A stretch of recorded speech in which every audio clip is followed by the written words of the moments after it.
Thank you, Mark. The Carrie Ann Chin is the presenter, and there are three of her. Okay, just hang on a moment, and I'll do the first opening, and then. Well, I'm just trying to promote the Okay. presenter. You can just do that while I'm talking. Okay. This is the Landmarks Committee of Community Board 2 Manhattan, the second of two meetings for this month. The presentation goes in the following order. The committee board member, after the presentation, sorry, the questioning committee, board members not on the committee, guests, and members of the public. And members of the public, please 2 minutes for each person for the testimony. The applicants, please state your name and the address of the property for the recording. And we have a reasonable expectation that the version that you present is very close to what will be presented to the commission. If we suggest modifications and they're made, of course, that's fine. If there's a large change, it's better to come back next month and present the new version so that we are looking at the same thing that they're looking at, essentially. The hearings, this is primarily for the public, are for landmark issues only. And if you have other questions and difficulties about a presentation, we can send you to the community board office, and they'll be glad to set you up with the right committee or a city agency if it's not actually a committee function. The Zoom will be upgraded for each member of the public as your turn comes to speak. And Mustafa will look through for raised hands when that time comes. Testimony can only be presented during the public session.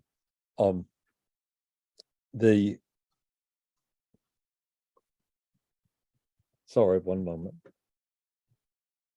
I lost my screen. The reason is that any testimony that's given should be in front of the public, and also that there's an opportunity for the applicant to respond to any testimony if it's negative. We appreciate everyone being brief. During the business session, we begin by inviting any members of the board who wish to comment at the beginning. And after that time, only members of the committee may speak and deliberate. And anyone is welcome to stay and watch. Mustafa, for the chat, you have control of it, right? The chat? Yeah, I guess. I'm keeping an eye on it. Okay. It's only really needed during the public session for people who have difficulties. Sure. So if you can turn it off until the public questioning comes. I actually don't know if I can turn it off, but I'll keep an eye on it. Okay. Okay.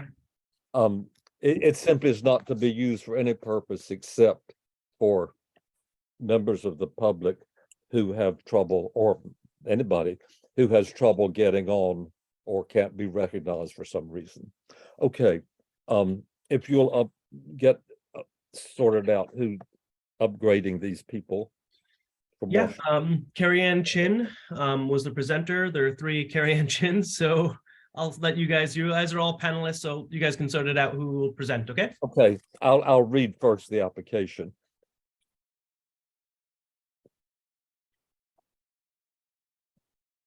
It's not quite as complicated as it sounds because the building wraps around the corner onto two streets. The application is to install 2 illuminated hanging blade signs below the canopy at Washington Street and the 14th Street. Install U-metal louvers, illuminated signs in front of and within the existing glass transom at Washington Street. And at 14th Street, replace the existing storefront bay at the freight elevator with a new brick wall painted to match existing. If the presenter would say if that's a proper summary of your application. Yes, it is. Okay. I tried to pare it down and I got more and more confined. Okay, you begin, please. Before I hand it over to my senior project manager, my name is Carrie Ann Chin. I have Glenn Josie here with me. We are both from Casa and Gary Architects, and we're representing our client Breitling. And from Breitling, we have Roby Totten here with us. So hello, everyone, and I'll hand it over to my senior project manager, Glenn Josie. Good evening, everyone. I'm Glenn Josie from Casa Gary Architects, and I will make the presentation on behalf of our firm. I'm going to share my screen here. We have updated the presentation a little bit since Carrie Ann sent it over to you, and that was based on further communications that we've had with LPC over the past week, really.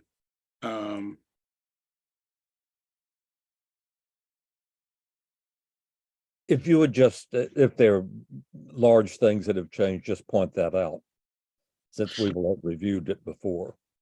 It's not so much large things, it's just more detail and more explanations. Okay.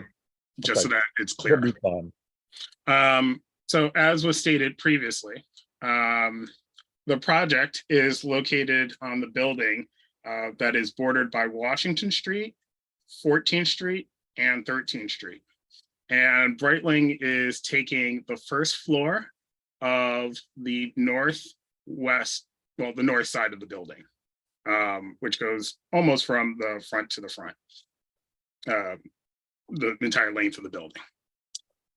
Here are some contextual photos. LPC actually provided us with these historic photos. These were taken around 2000, around the early 2000s, when the district was being declared a historical district. And these two at the bottom, make this a little bit smaller. These two at the bottom are contemporary photos of the building. And specifically just focusing in on the Breitling store, which runs from this area to about here to there. Oh, sorry, this side to here, and this side here is the opposite side. So there are a few things that we would like to talk about in the first. Just want to point it out again. We have our brick infill that we are looking to do at a interior elevator shaft. Actually, the elevator opens onto the street on 14th Street, and it is closed off on the Washington Street side. We are also looking at putting in louvers, and you can see the louvers here and here. And the louvers, the non-illuminated louvers, include an illuminated sign, which you can see there. Are these going to come one by one later? Yes, yes, there's much more detail. Okay, in general, if things are this small, if you can enlarge them. They are much bigger. So this is just to give you an overview. Okay, then we won't worry now about getting an overview. Thanks. And then we have two hanging signs. And just for a little bit more clarification, this is the plan of where the brick infill is going. So from this pilaster here to this pilaster. And then the louvers are in front of all of the storefronts, 1, 2, 3. This one is the elevator. And then this is our brick infill. And then 1, 2, 3, 4, 5. Our two hanging signs are one located on 14th Street and one on Washington Street. So first we'll talk about the brick infill. So when looking at the, when we looked at the storefront, we looked at what has traditionally been done by different stores at this location and put in a film on top of the glass. And the film actually didn't have a very unique look. It looked very applied. Some films peel off, they have graffiti on them, and they don't really look very appealing. And so after looking at the building and going around the corner, we saw one area of the building that still had a brick infill. That's over on the 13th Street side. And what you can see here that they did is this is the same brick that's used for the rest of the building up above. And then they have a sign placed in with 4 keystones. And that sign is just painted white brick. And then they put the Hogs and Heifer logo above it, on top of it. And so they also looked at matching some of the details, including making the water table match the pilaster on this side. They brought the brick so that it is flush with the rest of the pilaster. And so we thought that this was a much more elegant way of dealing with this elevator shaft than simply putting another film on it that will peel off or has graffiti or or has the potential to not look as nice. And because this was already a characteristic of the building, we thought that it would blend in very well. So what we are proposing, and this is a current picture. And so don't have a sign up, we have film on it. But what we're looking at doing is infilling it and making it look the same as the 13th Street side. The other advantage of this is even though Breitling only has a limited time lease, which they may extend, but this will be something that's there for future and it'll continue to blend in. And one of the things that we looked at is keeping the same keystones. And we said we would do the white painted brick.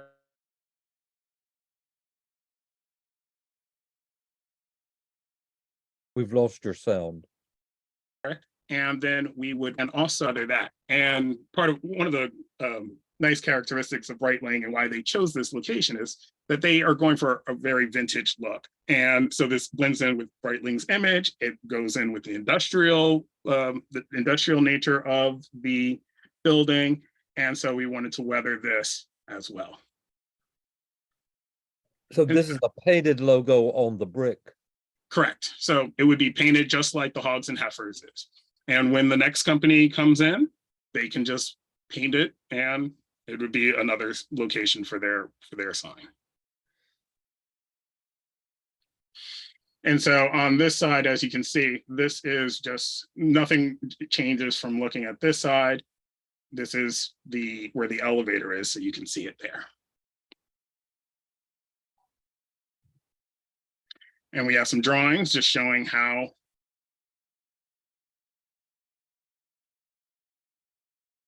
we would fill. So we would actually remove this glass storefront here and infill it. And you can see the details. And we would take it all the way from the floor all the way up with a complete 2 wides of brick and an infill.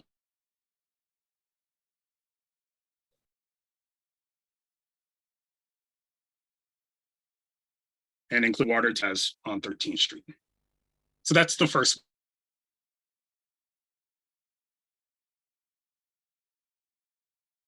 Sign on those, which Breitling has a unique detail that they've incorporated on stores around the world. It's small louvers and with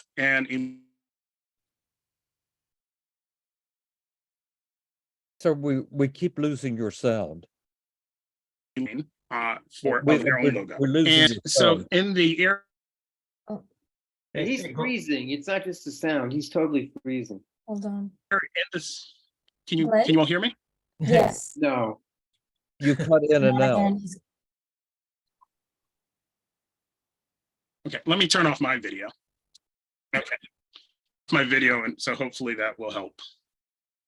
Okay, I missed, if you would start again with the infill, what you're saying about it.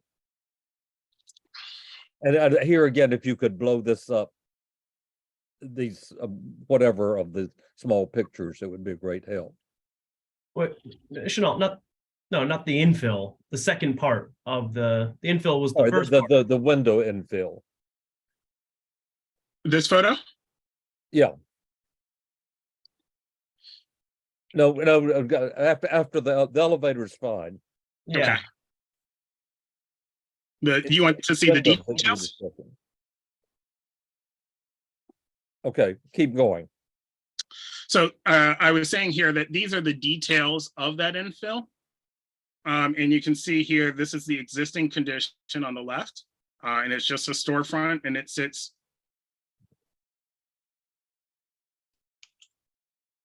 Leicester at the storefront. Chanel, can I just say something, Chanel? This is not working. Maybe one of the other team members can do this presentation, because we're only getting It's 50. there. I'm getting on to it. It's clear. Sir, you keep cutting in and out. It's not his fault. It's a technical issue. I think one of the other team members should. Okay, okay, but we'll figure it out. We don't Okay, need let's figure it out. Let's not wait 100 years to figure it out. It's so obvious.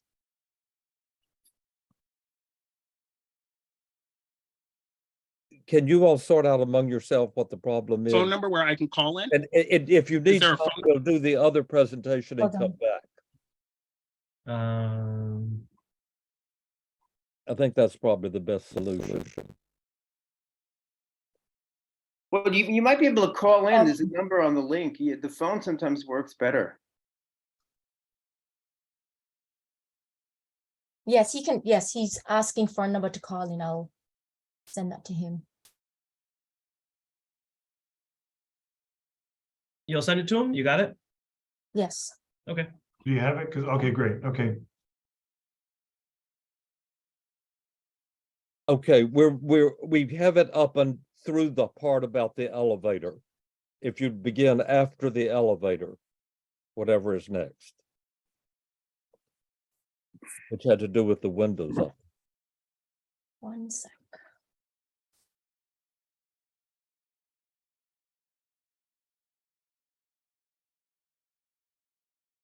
If this is going to take a while to sort out, we're happy to come back. It should be coming in a second.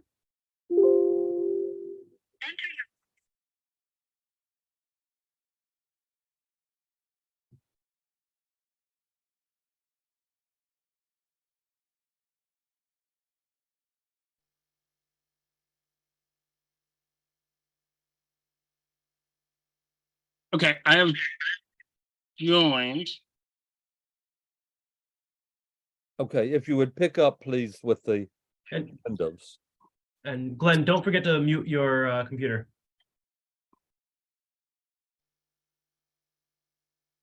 I'm asking the phone number to unmute. You'll probably have to click on a bar to do it. Okay, it seems to me that you all need to work out among yourselves how to manage this. So we'll go on to the other presentation and come back. There are only two, so it's not going to be a very, very long while. Can you set that up, Mustafa? Right on top of it, Rose. 17 West 9th Street. And I'll read it now while you're finding the person. Okay. Restore the front facade, stoop and entrance, enlarge the rear facade windows, replace existing 2 top floor extension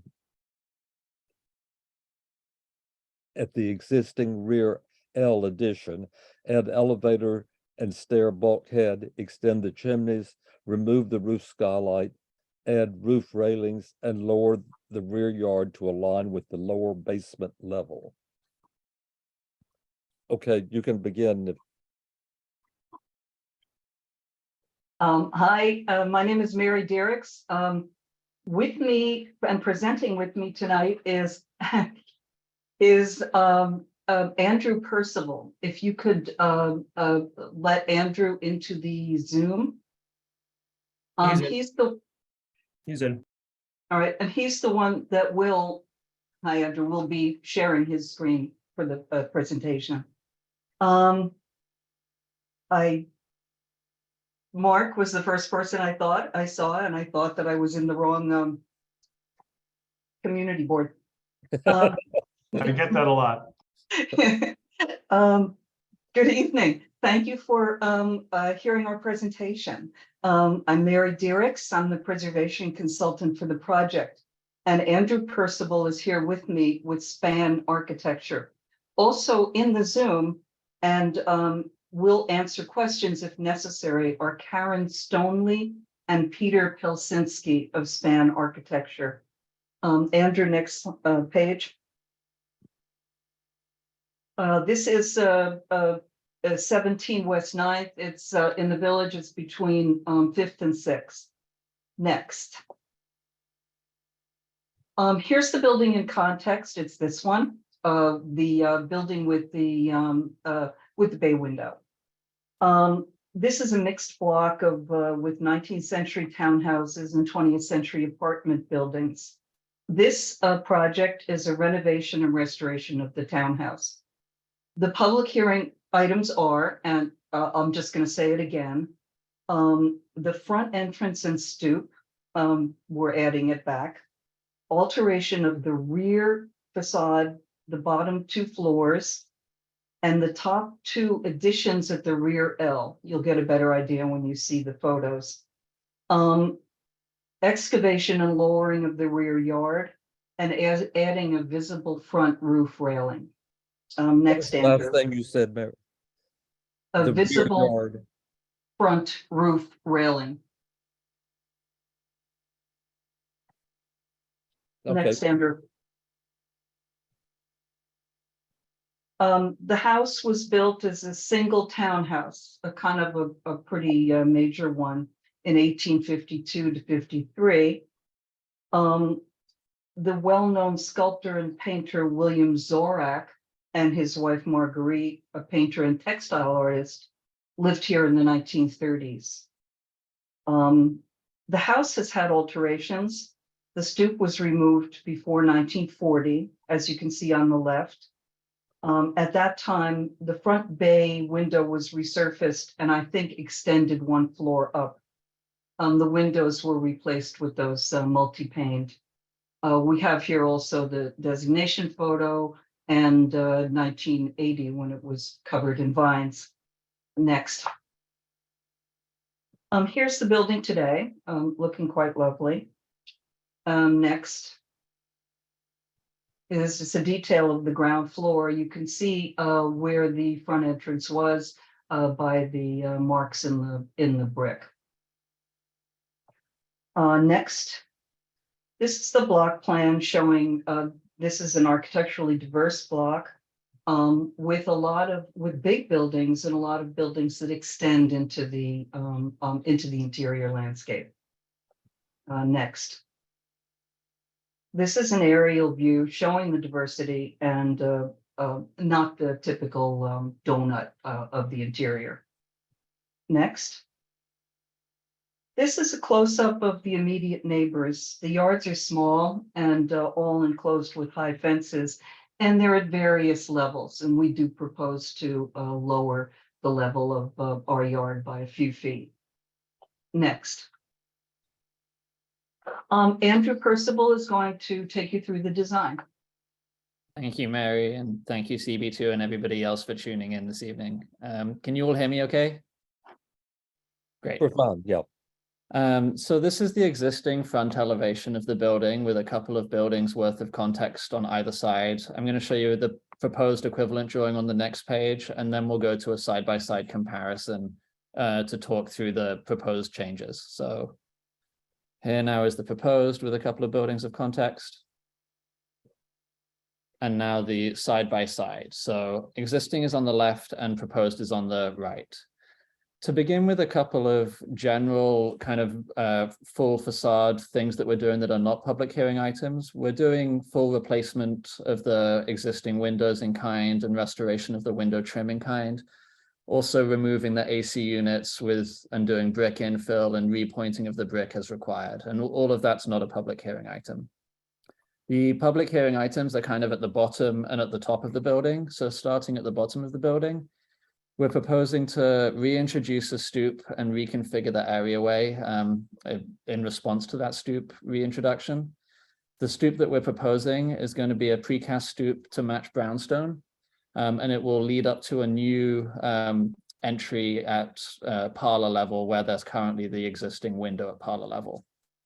Will you come with a closer up view of the stoop and Oh, entry? yeah, the Good, next so this page is is the slightly closer up, so Yeah. you'll get a little bit more detail then as well.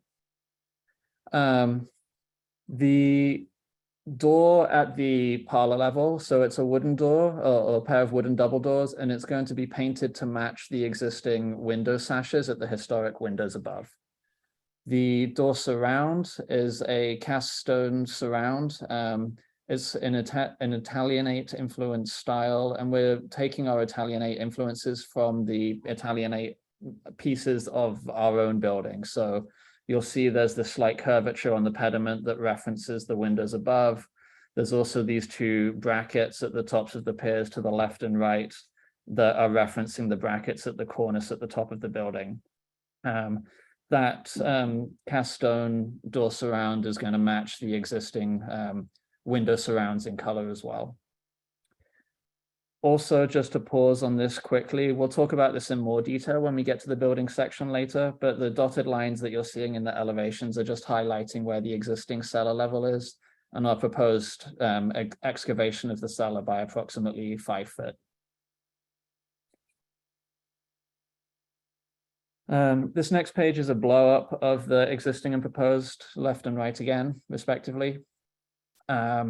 So the existing railing that you can see here, it's in pretty decent shape. It does require a little bit of restoration and repair, which we would do as part of the work. And then the reconfiguration and the re-addition of the stoop means that there'll be a new gate location. So that'll be a new gate to match. And then the railing going up the sides of the stoop will also be to match. And you'll see an elevation of that in a couple of slides time. At the door surround, you can see those that pediment and bracket details in a little bit more detail. And then we're also proposing a new light fixture at the entry door. Oh, sorry, I missed talking about the top of the building up here on the previous slide. So at the top of the building, the public hearing item is the glass railing that is visible from the street. The glass we're proposing would have a non-reflective coating on it. The bulkheads that you see behind, it's a stair bulkhead, an elevator bulkhead, and overrun to provide access to the roof. And they and their mechanical extensions and flue extensions, none of that's visible from the street. Sorry for the slight discontinuity there. Back to the areaway. So this is the areaway plan proposed on the right, showing other than the kind of reconfiguration associated with the stoop, all of the work that we're going to do at the areaway is in kind. So for example, where we're going to remove the coal chute hatch, we'll replace that with pavers in kind with what's there right now, these kind of bluestone slate pavers. This is the side elevation of the stoop. So you can see the railing that's matching the historic railing on the front, tracking up the steps here. We, as well as the new entry door at parlor level, we're going to be maintaining an entry at garden level. So there's a new security gate there and a light fixture next to that as well.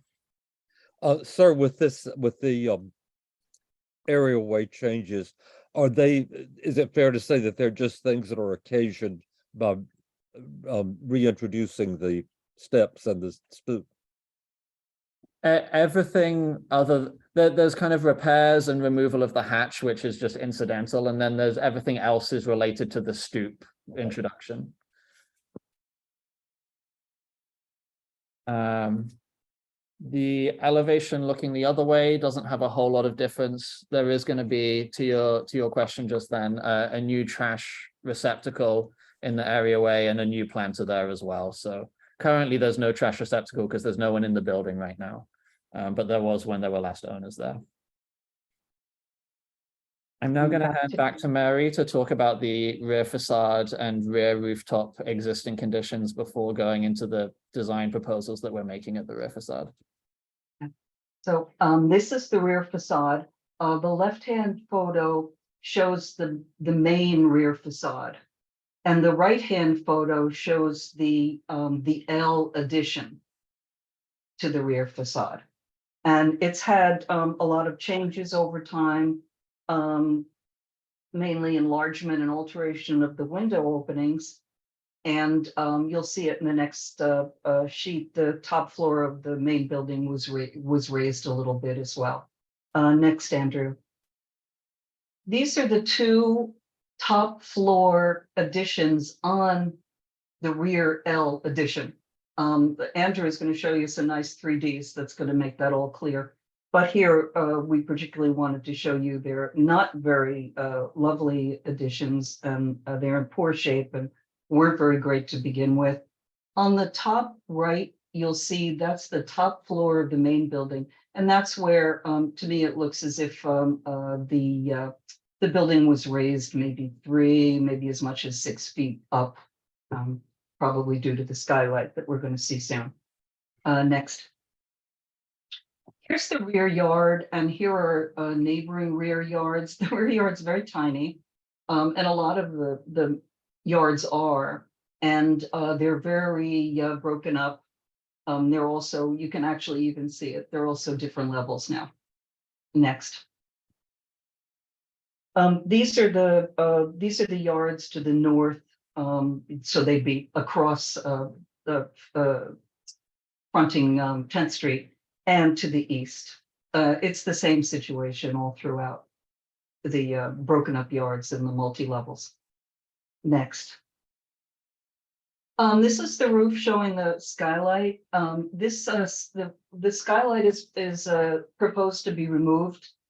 It's a public hearing item because it's a studio window, although I have my doubts as to whether it could be called one anymore. It was constructed in 1918 at the time when the building was turned into studios. But it's been altered a lot, and on at least 3 occasions.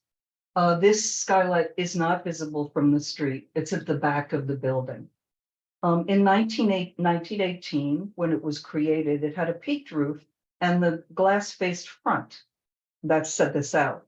By 1984, which is that middle plan, it was still a peaked roof, but the glazing got moved to the back, to the north. It may also become shorter at that time, but by 2023, today, the roof is a shed roof. The glazing faces the rear. It's a much shorter roof, and to me, it doesn't look like a studio window anymore, but more like a skylight. Next, Andrew. Andrew will take you through the designs at the rear. Thank you, Mary. So where on the front facade we started with the elevations, I'm going to start with the 3D here because of that geometry with the rear additions, which is a little difficult to understand in elevation. So these are 2 versions of the same view. On the left really is just for reference. There's a large ginkgo tree at our neighbor to the rear, which is 18 West 10th Street. It obscures the majority of the visibility of our rear facade and probably of other rear facades in the area as well. So that's really just a reference to see kind of the effect of that. On the right, though, we've removed the tree for clarity so that we can talk through the design proposals that we're making.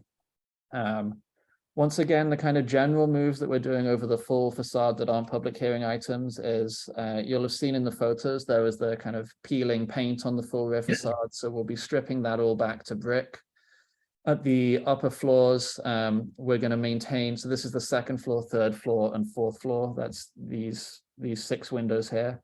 We're going to be maintaining the existing window openings and replacing the window units inside them. The 2 windows on the 2nd floor of the L extension are new windows, and we're going to size them to match the historic windows on the real rear facade. And then all of the brick cornicing and detailing at the top of both the rear facade and the L extension, we're going to maintain and repair as required. The public hearing items on the rear facade, again, they're kind of clumped at the bottom and at the top of the building. So starting at the bottom, we're proposing lowering the rear yard, sorry, by 3 feet, and then adding a 2-story window system at garden and parlor floor levels. At the top of the building, we're proposing replacing the existing 3rd and 4th floor extensions with new but the same sized extensions. And then also, as Mary mentioned, removing the skylight that exists at the rear of the roof right now as part of the creation of an occupiable roof and the roof reconfiguration up there.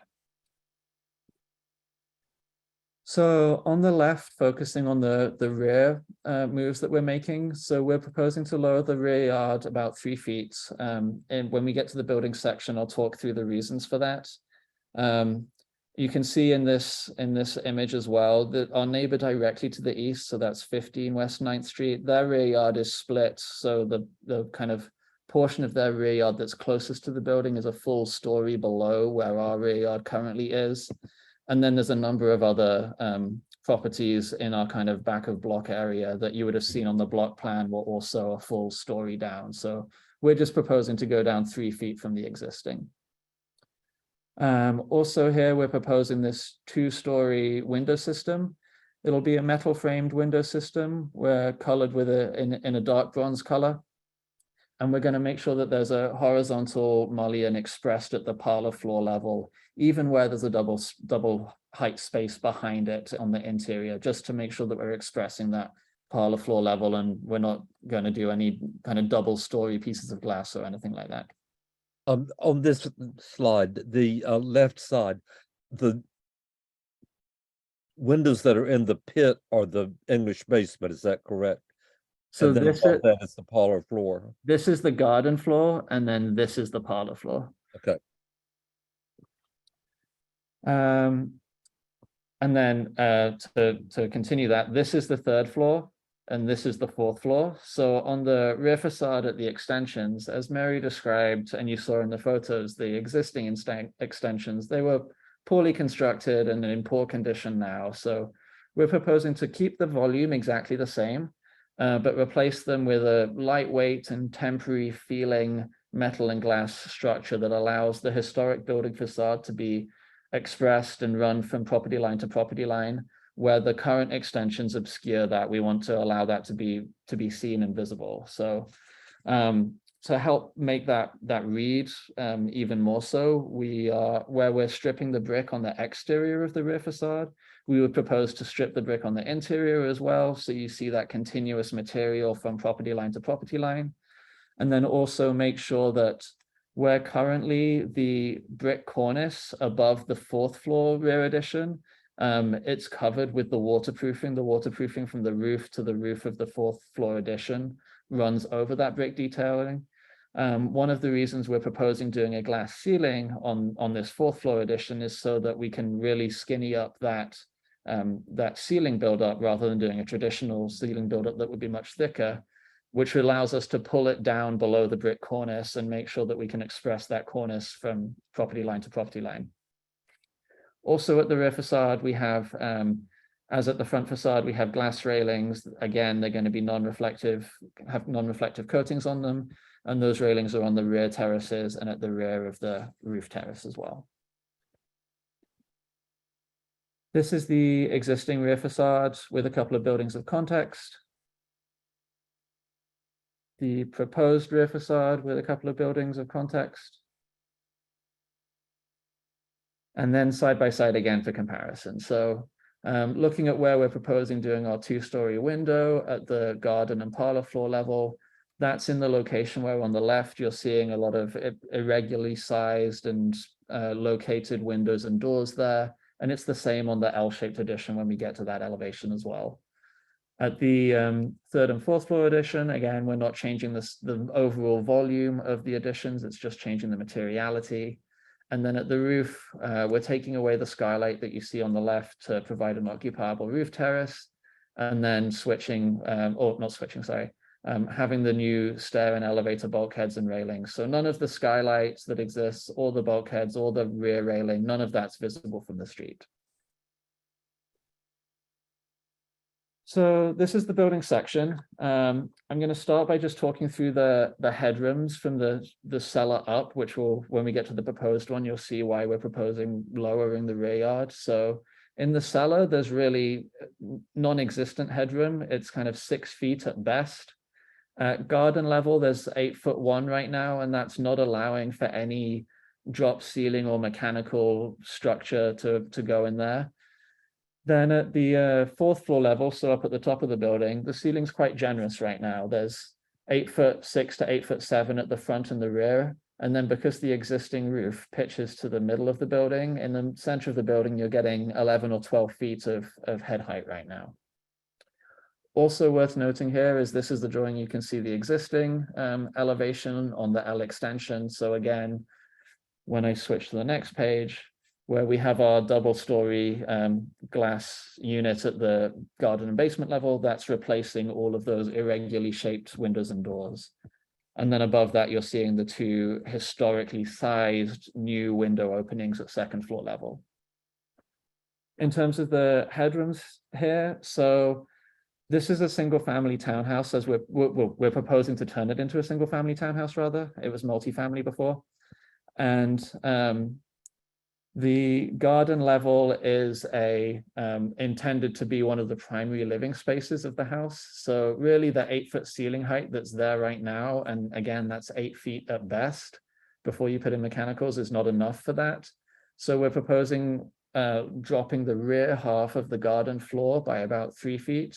And then that has the knock-on effect of dropping the rear yard to align with it as well. The other knock-on effect of that is when you lower that 6-foot cellar height from 6 feet, 3 feet further, you end up with a 3-foot cellar height. And then that's what means that we have this approximately 5 feet, it's slightly over 5 feet because of slab buildups and stuff, worth of excavation to provide a occupiable cellar space down there. The elevator pit is then going to be another 4 to 5 feet below the finish level in the cellar. At the roof, to make sure that our bulkheads, flues, and all of that is not visible from the street, we've suppressed our new roof line as much as possible. So you can see we're holding a minimum of 8'6", which is the current minimum ceiling height at fourth floor level. That's meaning that our bulkheads and chimney flue extensions aren't visible from the street. It's also reducing the visibility of our front railing. Additionally, to reduce the visibility of the front railing further, we are proposing setting it back from the existing masonry facade by 5 feet, which means it's actually nearly 7 feet back from the front of the cornice, where the cornice is right now. I'm going to hand over to Mary now to talk through our mock-up and visibility studies with relation to that front railing. May I ask one thing about this, the drawing that's up? Yep. Just to check, the basement floor is being lowered 3 feet, and how much is the excavation in the cellar? 5'3" is what we have tagged right now. Once we get some real demo going, that it might change by a couple of inches, but it's in the realm of 5 to 5.5 feet. I'll say approximately 5 feet. And that does not carry through because there's nothing underneath the garden level, correct? Drawing that there's just. Oh no, it doesn't happen in the yard. That's all earth that you're touching now. Yeah, this is all earth, and then it's earth under the L extension. We have an appendix that has the floor plans, if that's helpful to look at a little bit later. Oh, I understand enough to write the Sure. general description. Okay, thank you. Okay, we did mock-ups of the both bulkheads and the railing in the front, and that's the mock-up. At the far left is the mock-up of the railing. That's how we know that nothing else is visible from the street except for the railing. Next, Andrew. You hardly can tell, but if you're east of the building, heading west, you can see the railing just peeks through the space between the two cornices. And you can't see the railing at the front of the building. If you stand in the front of the building, you can't see it. The railing becomes more visible as you walk west and then turn around and you walk east and turn around and look west. Next. This is the view from, looking west. The most visible is across the street on Fifth Avenue, but it's also very far away. So, you know, that close-up view isn't what you see. You see the view next to it. Next, Andrew. We did a montage of the near corner of Fifth Avenue, which is a little, you know, a little closer. And this is what you see, and this is what you see with the montage with the glass railing. And that's our big visibility of everything from the street. And next, again, Andrew. the images on the right are the kind of telescopic ones. On the left is the real view, right? Yeah, we got that. And that's our presentation. Thank you very much. Thank you very much. I need just to check one thing in my notes. Could you go back to the rooftop again, the a plan or whatever shows the object? Maybe it was the section. We have a plan here, if that's helpful. Now, can you increase the size? Oh, sure.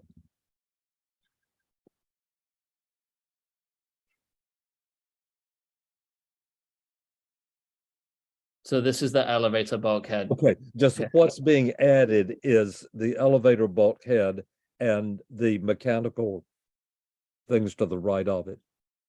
So everything you're seeing on the roof is new. So the stair bulkhead here is including the stair bulkhead. Okay. Including the stair bulkhead, yes. Okay, thank you very much. Are there questions then from the committee? Albert has his hand raised. Albert. Yes, about the glass wall, which is apparently partially visible. Yeah, that's the best picture with those are the excellent one of the mock-ups. Right. It's a railing, not a wall. The glass railing. Yeah, Okay. this railing here. That it would be nice to have a detail of exactly what it is, since it's partially visible, at least. All you've said is that it is non-reflective glass, correct? So we said that, and currently it's a frameless glass railing, non-reflective glass, so it'll be split up into 6 or 7 panels across the width of it. There are panels, and the joints would be metal. Is that right? In the current drawings, they're shown as, let me go to the front elevation, so there's 5 panels, and it's just a gap between each panel rather than there being a metal joint right now. And it is identical on the rear. Identical on the rear, yeah. And then the same at the rear terraces, where it's just cantilevered glass rather than glass with a frame around it. And how high is it? It's 3'6" above the roof terrace, so it looks a little taller in the mock-up because the mock-up at the front of the building is lower than where our roof terrace would be in the section. Okay, thank you. I can get to that section. There are others? Nope. Yes, I had a question. Oh. And so it is shown in that section that's on the screen right now, the front rails are not visible. You have to get quite a ways away from the building before the angle is right to see the top of that front glass railing. Is that correct? Yes. Yes, you see a little bit of the railing as you go along. If you look at, you really can't see anything until you do the close-up, but you can see it not in front of the building, but about a half a block away. The other And then, thing, of course, it looks like it's. So you go ahead, Mary. It looks as if it blends in with the roofscape and actually looks as if it's on the building next door, but.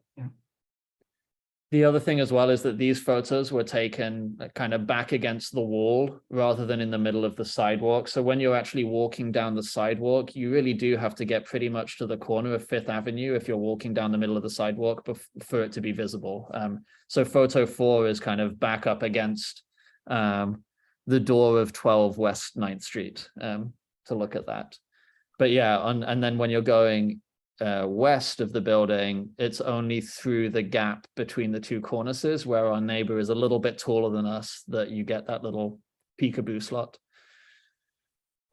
Okay, are there other questions? Yeah, that so subject? does the, it's right now your L goes all the way to the property line, is that correct? You Yeah, had, the existing L at basement, first and second floor level goes all the way to the property line. very small lot then. Yeah, our lot's shorter than everything Yes. else on the block. Could I ask just one more question about that? The glass. How far back is it from the front of the front extension, the front of the house? We've held it back 5 feet from the masonry wall, which means it's about 7 feet from the front of the cornice. Okay. And that's what's mocked up as well. We did have it at the kind of more normative 3 feet originally and moved it back when we were seeing the visibility. Thank you. And Questions? Hey, Brian, did you have another question? I just lowered your hand. I did not. Okay. So Chanel, I don't see anybody else. Okay, I'd like to say something about the railing. We've been asking, our view is that non-reflective or reflective, that glass railings show as pieces of glass. And we've asked that they be made metal, though the metal shows in theory more than the glass, it's not introducing a new element into the front of the building. You can respond to that or not, or say. But right now, the clients are extremely fond of the glass railing, and we'd like to understanding that Community Board 2 is not a big fan of glass railings for those very reasons. We'd kind of like to give it a try. Okay. Thank you. Are there questions from the board members, if there are any? Nope, no board members, no public, Are there questions from the public? nope. Public And or, I would say, just as a comment, on the rear, we are so fond of the upper floors, particularly at any original facade, and the fact that this very modern glass structure is made so that we don't lose really any of the existing rear facade, I think is quite commendable. Thank you. Thank you. We're in agreement on that. If I put anything in the resolution that's not the subject of the public hearing, we'll express ourselves about it anyhow. And it's easier than trying to figure out the fine points.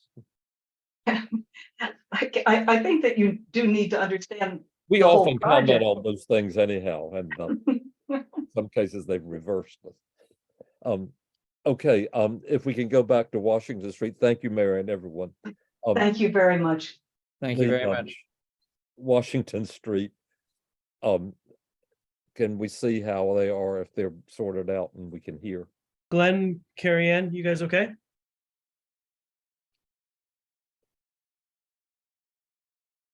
Yes, can you hear me now? Yes. Okay.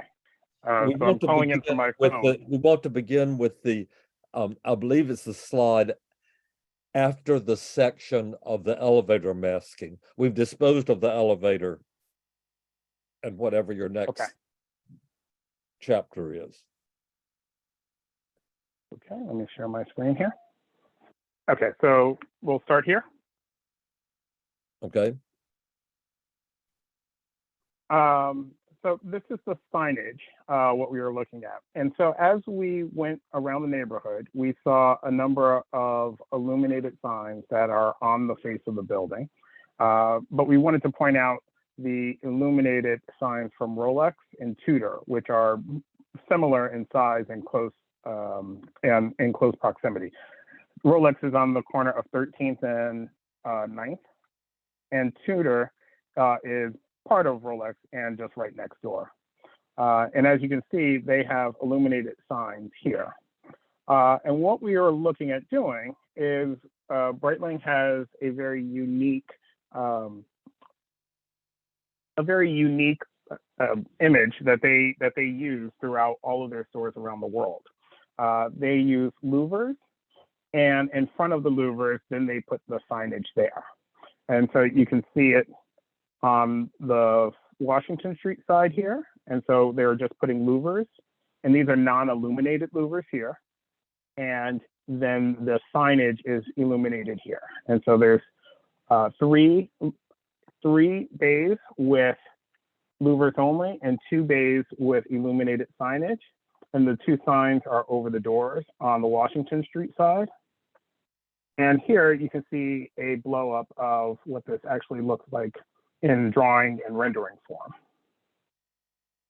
Can you increase the size of the blow up, please?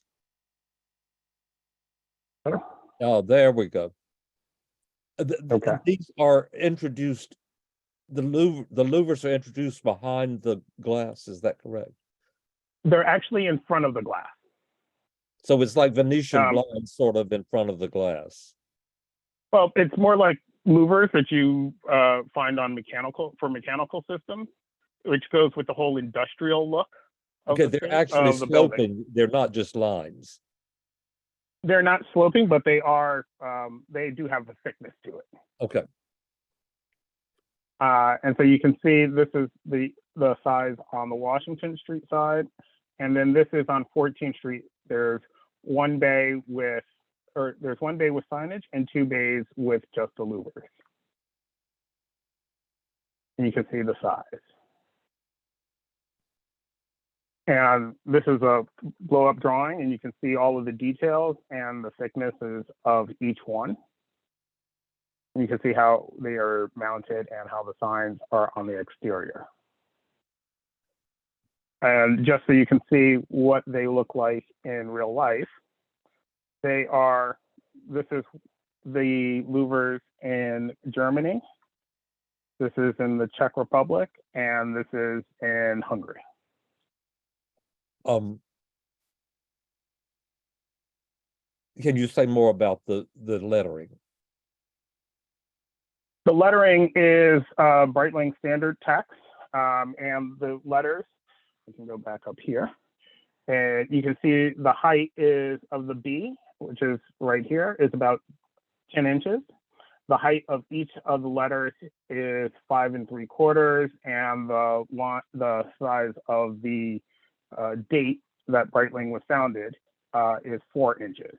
And each of the letters are individually illuminated, and the wires are ran inside of the louvers to get to each letter so that they're not visible.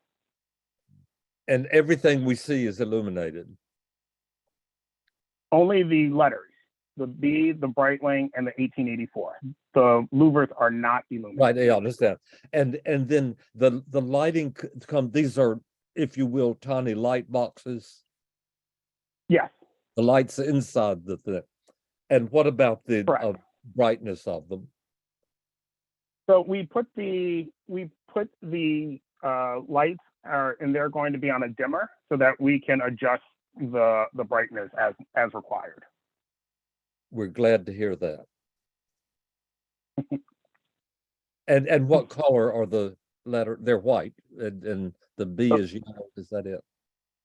Correct. The letters are white and only the B is yellow.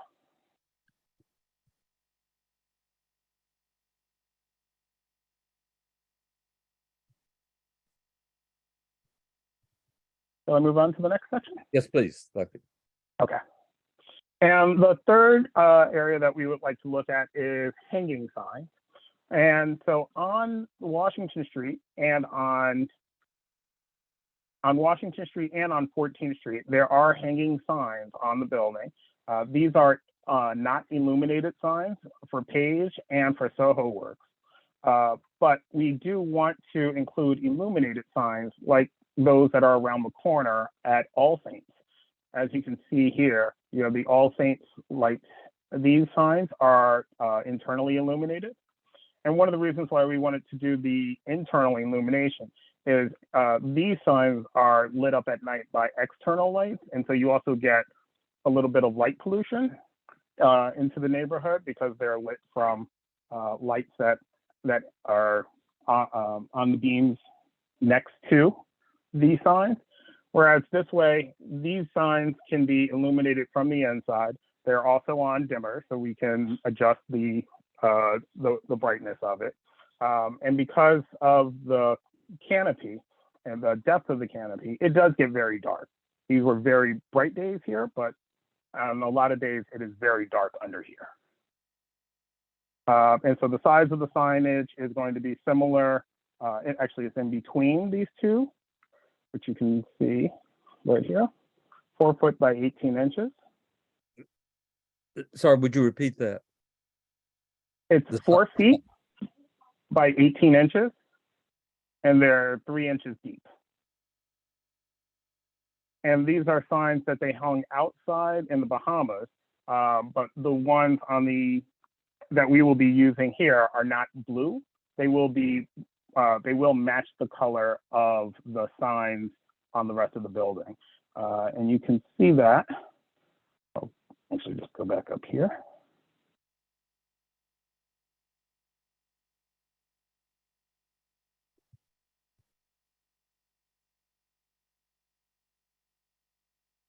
So you can see this sign here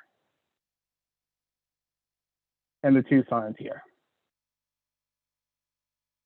And so we do want to, we're very sensitive to the colors of the building and the surrounding signs. And so we wanted to make sure that we blended in with the surrounding signs. So the colors will match the colors of the neighboring signs.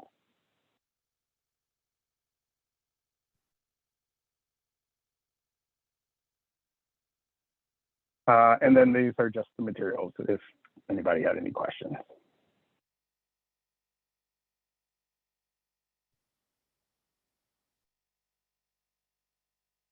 Okay, you've concluded. Yes, Okay, thank you. Questions from the committee? Brian. Yeah, okay, so I must say that 4 feet by 18 inches, that's humongous. And I was wondering, what is the depth and the height of those canopies? You can see the size of the canopies here. And these are about 14 feet deep.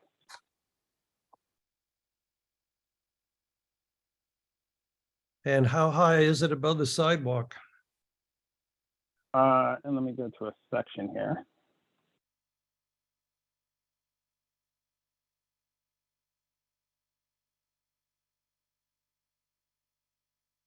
So as you can imagine, it does slope, but you can see we're putting it about 13, 14 feet. So it's about 14, 15 feet high. Okay, and so I just had a question about the elevator. It's such an unusual thing to keep an elevator opening directly onto the sidewalk. I mean, I can see that as being a part of a very old warehouse building or meatpacking building, but in a modern retail building, what in the world is that doing there, opening onto the sidewalk? The building has not changed it. That is an original elevator that has been there for years. And so it does go from, it is the only elevator access currently from the street down to the cellar. So it is in use. Only goes down, not up. Correct. Oh, okay. Okay. Did you represent that this sign was the same size as other signs in the neighborhood? Yes, it's in the same range. If we can.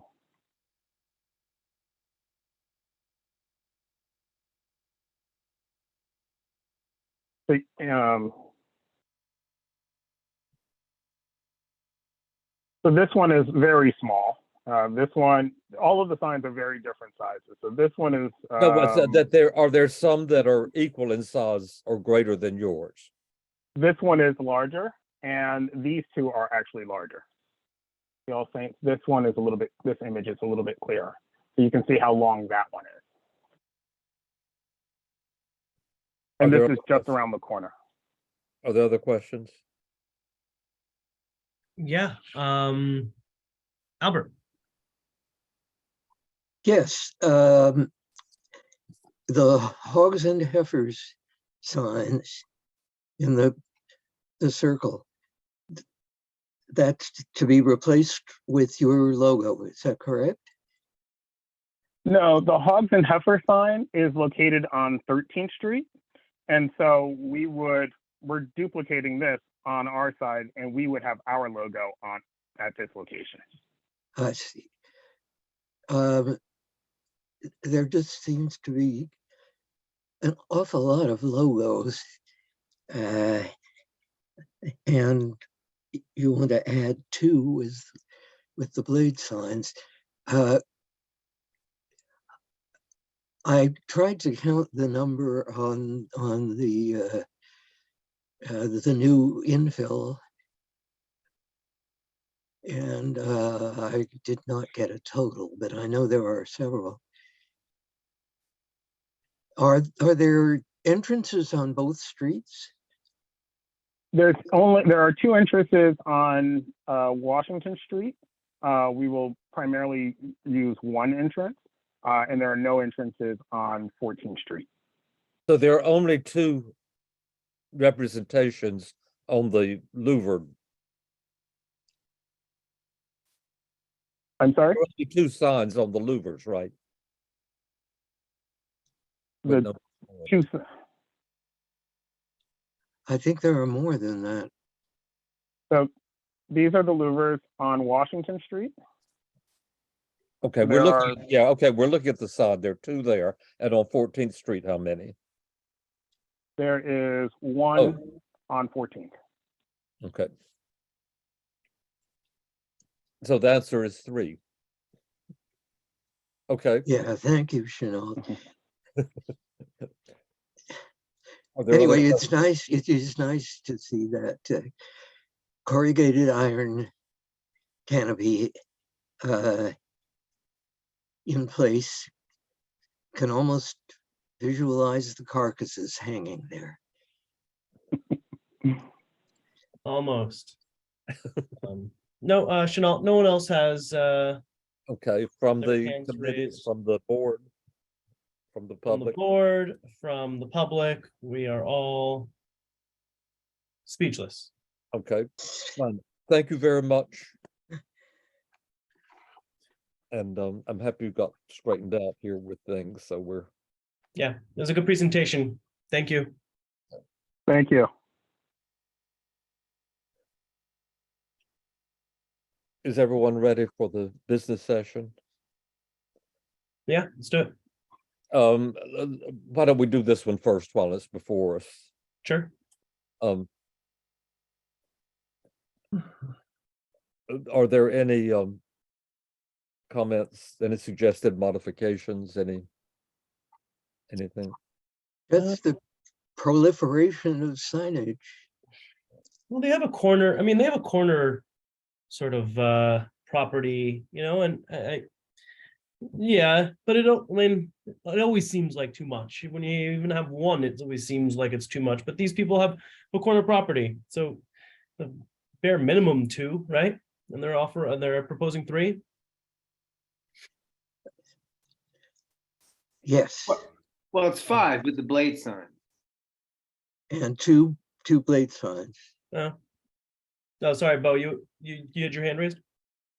No, I'm just saying it was 5 altogether because Yeah, well, yeah, I mean, I just was talking about the blade signs specifically, but yeah, they have it all over the place. But I don't know, I thought it was done in a pretty interesting, sort of unique, kind of lined up with, you know, they presented it in such a way that it lined up with kind of the industrial aesthetic of the meatpacking district. I thought it was done well.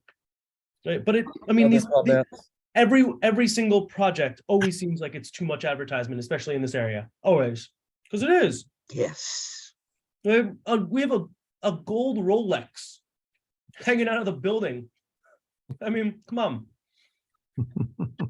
Well, so one other thing I Getting wanted, beyond this application, yeah, can I make a point about the brick wall? Oh yeah, what's up? Yeah, I think that's uncalled for. I don't think, I think it completely, regardless of what may be on the hogs and heifers sign, because I don't think that's relevant. Just the look of the building with the old configuration, it's kind of dark and it has, I mean, the complaint was that the vinyl is peeling. Well, I mean, that can be fixed, in some way, one way or another. I think it's jarring to add that brick wall into that bay. That's my opinion. and there's no brick this is something that, if I may continue, something that I've noticed. There's no brick on the ground floor otherwise. There's nothing solid except the two sides of the elevator. And it seems gratuitous, and something simple and elevator-like would be more, and it's a modern introduction. Well, I have to differ on that respect because it is a long, narrow building along Washington Street, and we do have the brick down at the 13th Street end of that building. So this is introducing that brick, and it brings to mind our discussion with the Spectrum building on 6th Avenue and West 8th Street, I believe. And there they were trying to cover up windows with vinyl on the glass. And we really didn't like that at all, because it's a graffiti magnet. And I do find that matching brick in this location would be an enhancement. I don't really care for that oculus and the keystones. I think a plain wall with just the water course and that sort of detail, but without that extra logo in the brick wall, I think would be much more pleasing. Sorry, I'm sorry, I didn't see other brick. There's other brick on that facade, are you saying? Yes, No. down at the West 13th Street end of that building. Right. Oh, I didn't see that. Well, that's where they're getting the hogs and heifers, is from the 13th Street side Oh, the same building. Oh, of the same building, because it's a wraparound property, as three sides. okay. But yeah, I mean, I'm sort of There in are agreement. things other than brick and vinyl in the world. Yeah, but I mean, not back then, right? Yeah.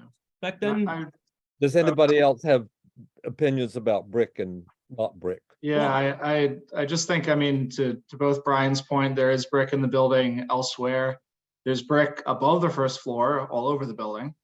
And I think, we're asking them here to preserve black vinyl covering of a black wall. I don't think we're really trying to preserve an artistically significant stretch of wall on this building. I couldn't agree, if I may, I couldn't agree more.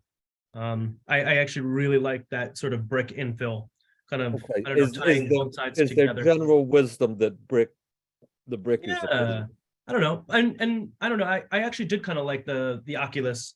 It's sort of low hanging fruit, but I don't know, it makes a little bit of sense. Are there others who oppose brick with the logo on it? Okay. The Oculus, the Oculus is the hogs and heifers. Yeah. Hogs and heifers logo. With another logo, two more logos. Okay, could we move on to the other aspects, if there are any others?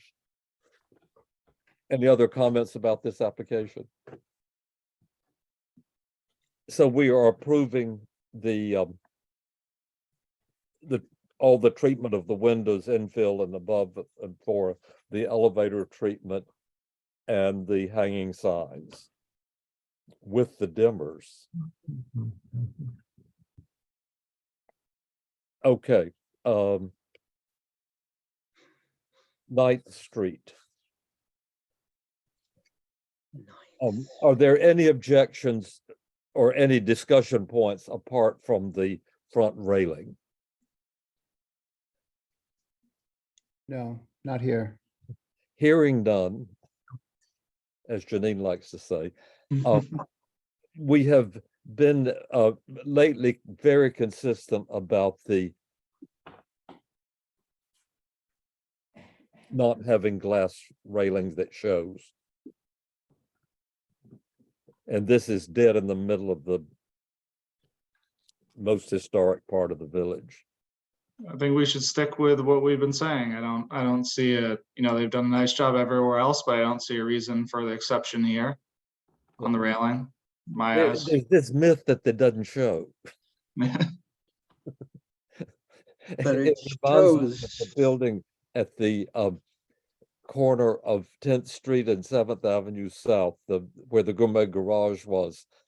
And they built an addition to it on top and said that because it was glass, you wouldn't see it because it reflected the sky. So I asked them what happened when the sun set on the east side of the street, and they didn't explain why. So it's the same thing, that you simply see it. The way we see Zaki's glasses looking blue. Yeah. Are there any other comments about the application? It's generally a very good job. I thought the rear treatment Very was nice. one of the best, incorporating modernness and light into and keeping the back wall showing altogether. Yep, Should be a I agree. I have an idea that if Susan was here, that there would be some comments about all of the glass in the new, and probably Anita also. Well, it's super hidden. I thought of that. Huge amount of glass in the L. It's got the tall building on one side that covers it up to a very large extent. It does, and other- half the glass is below ground level. Remember. Okay, we're approving this one apart from the railing and the other one totally. Is that correct? Hearing no objection to that, is there anything else needs discussion about? Did everybody notice that we had watches at both our sessions? A lot of That we had watches. the Swiss watch store on Thursday, and we have Breitling tonight. And those Swiss watches are not cheap. No. Oh, neither is Breitling. Yeah. That's right. Okay, thank you all. And we have 4 already for next month, and 3 of them are tiny. So we'll see what develops. Good night. Thank you, Chanel. Chanel. Good night, everybody. Papa.